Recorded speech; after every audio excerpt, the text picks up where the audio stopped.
ഹരേ കൃഷ്ണ. മഹാഭാരത കഥയാണല്ലോ പറഞ്ഞുകൊണ്ടിരിക്കുന്നത്. യുധിഷ്ഠിര മഹാരാജാവ് ചോദിച്ചതിനനുസരിച്ച് ലോമശ മഹർഷി പറഞ്ഞു തുടങ്ങുകയാണ്. ഭഗീരഥ രാജാവ് എങ്ങനെയാണ് കടൽ ജലപൂർണമാക്കിയത് എന്ന്. ലോമശ മഹർഷി പറഞ്ഞു തുടങ്ങി. ഇക്ഷ്വാകു കുലത്തിൽ ജനിച്ച സാഗരൻ എന്ന രാജാവ് രൂപസത്വഗുണമുള്ള മഹാനായ രാജാവായിരുന്നു. എന്നാൽ പ്രതാപിയായ അദ്ദേഹത്തിന് പുത്രന്മാരില്ലാത്തത് കാരണം അദ്ദേഹം തൻ്റെ 2 ഭാര്യമാരെയും കൂട്ടിയിട്ട് കൈലാസപർവ്വതത്തിൽ പോയി മഹാദേവനെ തപസ് ചെയ്ത് പ്രീതിപ്പെടുത്തി. മഹാദേവൻ രാജാവിൻ്റെ ആദ്യത്തെ ഭാര്യയായ വൈദർഭിയിൽ, അതായത് വിദർഭ രാജകുമാരിയായിരുന്നു വൈദർഭി രാജകുമാരി. വൈദർഭി രാജകുമാരിയിൽ 60,000 പുത്രന്മാരുണ്ടാകുമെന്നും ശൈബ്യ എന്ന ശിബി രാജ്യത്തിലെ രാജകുമാരിയായ ശൈബ്യയിൽ മഹാരാജാവിന് 1 പുത്രനുണ്ടാകുമെന്നും മഹാദേവൻ അനുഗ്രഹം ചെയ്തു. അതിനുശേഷം കാലമനുസരിച്ച് സാഗര രാജാവ് വളരെ സന്തോഷത്തോടുകൂടെ പത്നിമാരെയും കൂട്ടി കൊട്ടാരത്തിലേക്കു മടങ്ങി. രാജാവിൻ്റെ സുന്ദരിമാരായ ഭാര്യമാർ ഗർഭിണികളായി.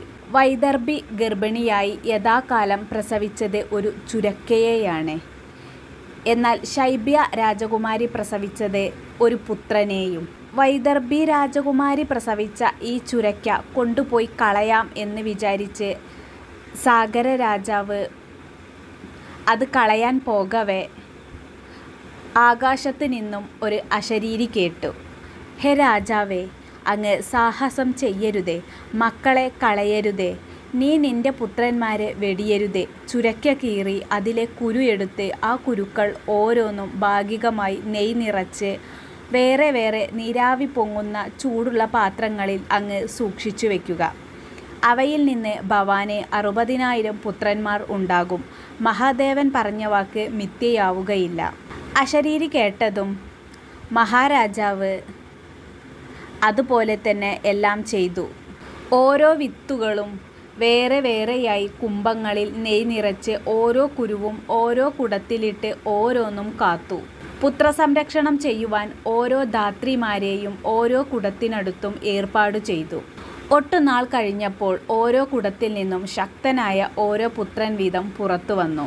അങ്ങനെ ആ രാജർഷിക്ക് 60,000 പുത്രന്മാർ രുദ്രപ്രസാദത്താൽ ഉണ്ടായി.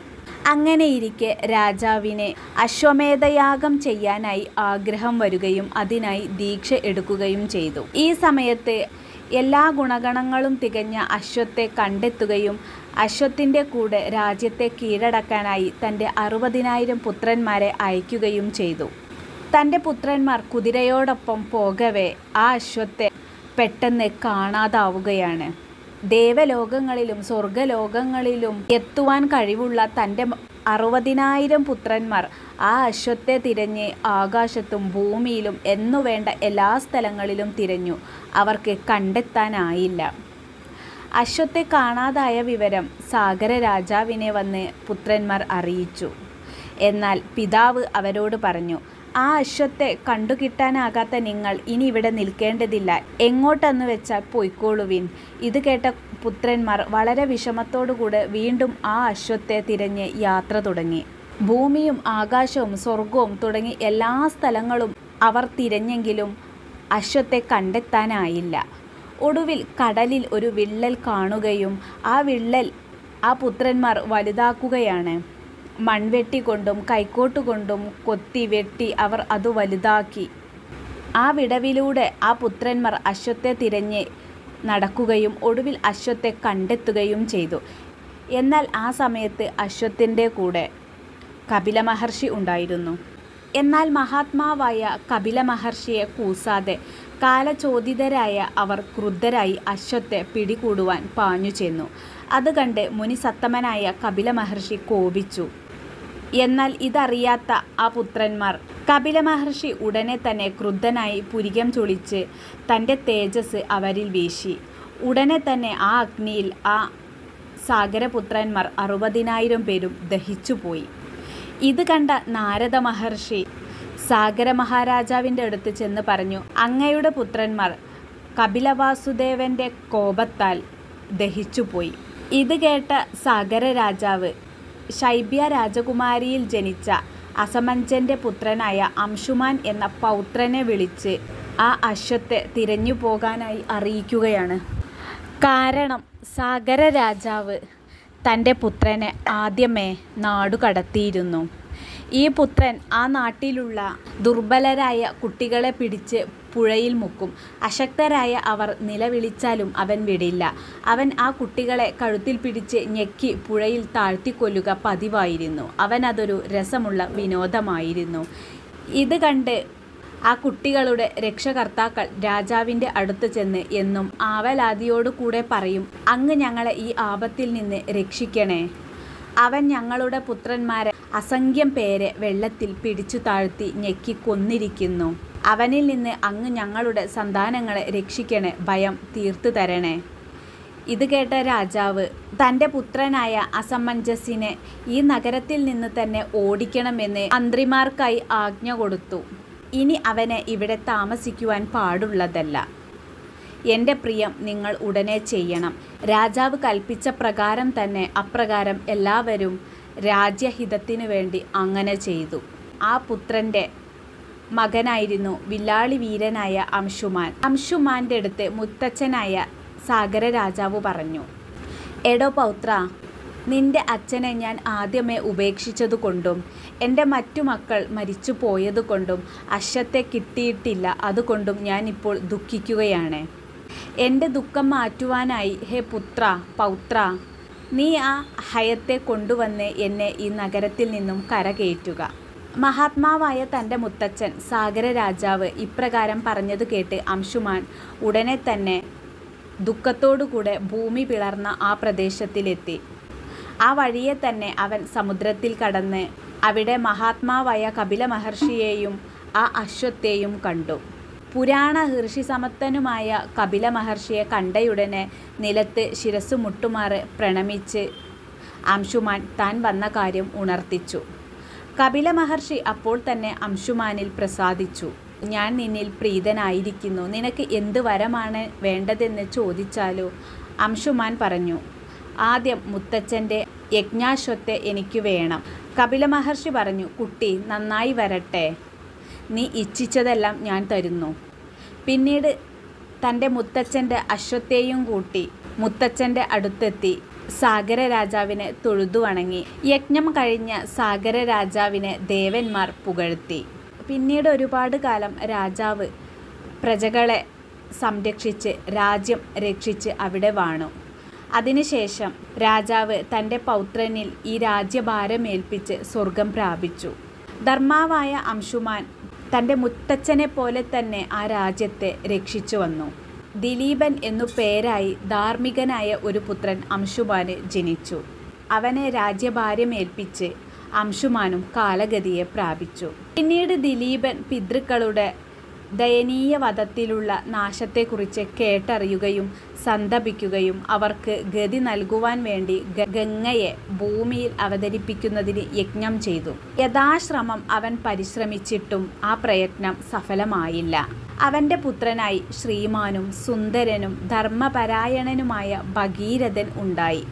പ്രസിദ്ധനും സത്യവാക്കും അസൂയയില്ലാത്തവനുമായിരുന്നു ഭഗീരഥൻ. ഭഗീരഥനെ രാജാവാക്കി വാഴിച്ച് ദിലീപൻ വാനപ്രസ്ഥം സ്വീകരിച്ചു. ഹേ ഭാരത, തപസിദ്ധി നേടി ആ രാജാവ് വനത്തിൽ വാഴുമ്പോൾ കാലയോഗത്താൽ സ്വർഗം പ്രാപിച്ചു.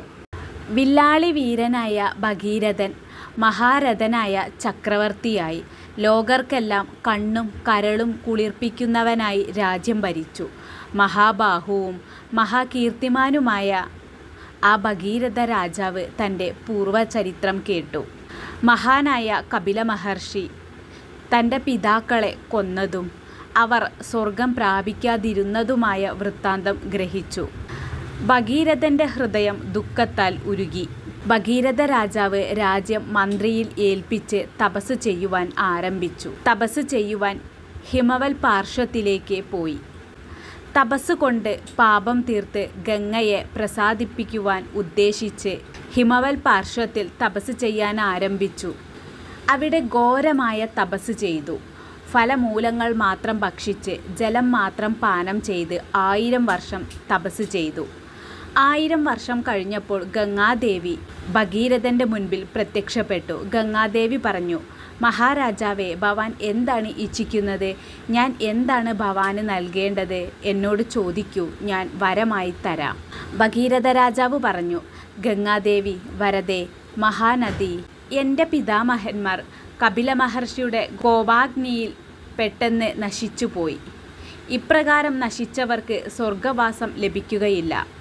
അതുകൊണ്ട് ഭവതിയുടെ ഗംഗാജലം കൊണ്ട് അഭിഷേകം ചെയ്ത് ആ സാഗരപുത്രന്മാർക്ക് ഗതി കിട്ടിയാലും അവർക്കു വേണ്ടി മഹാനദി ഞാൻ നിന്നോട് യാചിക്കുന്നു. രാജാവിൻ്റെ ഇപ്രകാരമുള്ള വാക്കുകൾ കേട്ട് ലോകനമസ്കൃതയായ ഗംഗാദേവി ഭഗീരഥ രാജാവിനോട് പറഞ്ഞു, മഹാരാജാവേ, അപ്രകാരമാകാം. നിന്റെ വാക്കു ഞാൻ നിസ്സംശയം അനുസരിക്കാം. ആകാശത്ത് നിന്ന് പതിക്കുന്ന എൻ്റെ വേഗം സഹിക്കാൻ ഭൂമിക്ക് കഴിയില്ല. അതുകൊണ്ട് അങ്ങ് മഹാദേവനെ പ്രസാദിപ്പിക്കുക. ഇത് കേട്ട ഉടനെ മഹാരാജാവായ ഭഗീരഥൻ കൈലാസപർവ്വതത്തിൽ ചെന്ന് കുറേ നാൾ ഉഗ്രമായ തപസ് ചെയ്തു ശങ്കരനെ പ്രസാദിപ്പിച്ചു. ശങ്കരൻ പറഞ്ഞു, ഞാൻ ഗംഗാദേവിയെ എൻ്റെ ജടയിൽ ധരിച്ചു കൊള്ളാം. എടോ ഭഗീരഥ, ഞാൻ നിന്നിൽ പ്രസാദിച്ചിരിക്കുന്നു. നിനക്കു വേണ്ടി നീ ശിവമായവളും ദിവ്യയും ദേവനദിയും പുണ്യവുമായ ഗംഗയെ വാനിൽ നിന്ന് ഭൂമിയിലേക്ക് വീഴ്ത്തിയാലും ഭൂമിയിലേക്ക് വീഴുമ്പോൾ ഞാൻ താങ്ങിക്കൊള്ളാം. ഭവാൻ ഇനി ശൈലരാജാവിൻ്റെ പുത്രിയായ നദിയോട് യാചിക്കുക. വാനിൽ നിന്ന് പതിക്കുന്ന ആ ഗംഗാനദിയെ ഞാൻ ഏറ്റുകൊള്ളാം. മഹാദേവൻ പറഞ്ഞ വാക്കുകേട്ട് ഭഗീരഥ രാജാവ് പ്രയത്നിച്ചു. ഗംഗയെ ധ്യാനിച്ചു. ഗംഗാനദി ആകാശത്തിൽ നിന്ന് ഭൂമിയിലോട്ട് ചാടി. ആകാശഗംഗ വീഴുന്നത് കാണാനായി ദേവന്മാരും മഹർഷിമാരും യക്ഷഗന്ധർവന്മാരും ഉരകങ്ങളും ഗംഗയുടെ പതനം കാണുവാൻ വന്നുകൂടി. ഹിമവത്സുതയായ ഗംഗ ആകാശത്തിൽ നിന്ന് കീഴോട്ടു ചാടി. മത്സ്യങ്ങളും മുതലകളും ഇളകിമറിയുന്ന ഗംഗ വലിയ ചുഴിയും പതയും ചേർന്ന് പ്രവഹിച്ചു. ആ ഗഗനമേഖലയായ ആ ഗംഗയെ സാക്ഷാൽ ഹരൻ താങ്ങി നിർത്തി. ഒരു മുത്തുമാലയിൽ നിന്നും മുത്തെന്ന പോലെ ശിവന്റെ തിക്കുമീതെയായി വന്നു വീണു താഴേക്ക് ഒഴുകാൻ തുടങ്ങി. പിന്നീട് ആ ഗംഗ 3 കൈവഴികളായി തിരിഞ്ഞു. 3ആയി തിരിഞ്ഞ് കടലിലേക്ക് ഒഴുകുന്ന ആ ഗംഗാനദി ഭഗീരഥനോടായി ചോദിച്ചു, ഞാൻ ഇനി എങ്ങോട്ടേക്കാണ് ഒഴുകേണ്ടത്? ഗംഗയുടെ വാക്കുകേട്ട് ഭഗീരഥ മഹാരാജാവ് പറഞ്ഞു, സാഗരപുത്രന്മാരുടെ ഭൗതികാവശിഷ്ടങ്ങൾ കിടക്കുന്ന ആ ദിക്കിലേക്ക് ചൂണ്ടി അങ്ങോട്ടൊഴുകിയാലും എൻ്റെ പിതാമഹന്മാർക്ക് ഗംഗാജലം കൊണ്ട് നിറച്ച് അവർക്ക് മോക്ഷം കൊടുത്താലും. അങ്ങനെ വരുണാലയമായ സമുദ്രത്തെ ജലം കൊണ്ട് നിറച്ചു ഭഗീരഥ രാജാവ്. ഗംഗയെ ഭഗീരഥ രാജാവിൻ്റെ മകളായി കണക്കാക്കി. ഹേ യുധിഷ്ഠിര മഹാരാജാവേ, അന്ന് അഗസ്ത്യ മഹർഷി പാനം ചെയ്ത ആ സമുദ്രജലം പിതാമഹൻ പറഞ്ഞതുപോലെ ഇപ്പോഴിതാ ഭഗീരഥ രാജാവ് ആ കടലിനെ ജലം കൊണ്ട് നിറച്ചിരിക്കുന്നു. ഹേ യുധിഷ്ഠിര രാജാവേ, ഭവാൻ ചോദിച്ച കാര്യങ്ങളെല്ലാം ഞാൻ വിവരിച്ചു കഴിഞ്ഞു. ഹരേ കൃഷ്ണ.